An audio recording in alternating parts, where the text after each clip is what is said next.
lá do Commerce, galera toda da consistência, velocidade. Não tá nada fácil para os juízes, galera. Pode ter certeza. Madonna! Jogou no buraco, soltou no meio, frontside ficou grande. 5 segundos finalizando então o Matheus Melo. E agora outro Matheus, todo mundo vier de Porto Alegre, já trocou forçando. Acelerou. Frontside 50.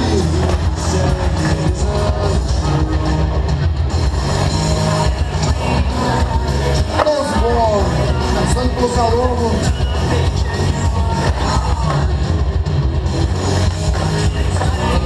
Boa sequência do Matheus Muniz ali, cachorro por slide, já jogando split de back.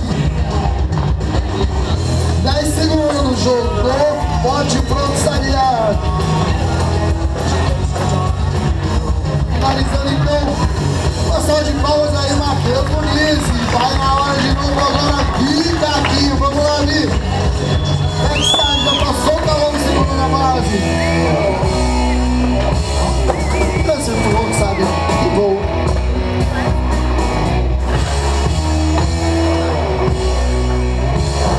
E Caquinho, que é filho de uma das maiores lendas do skateboard rider brasileiro, Léo Caquinho, um dos grandes professores e um dos grandes responsáveis por tudo isso que a gente tá vendo aqui, galera.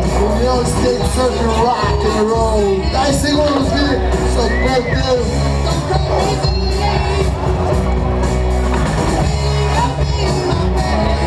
Finalizando então, frontside 9,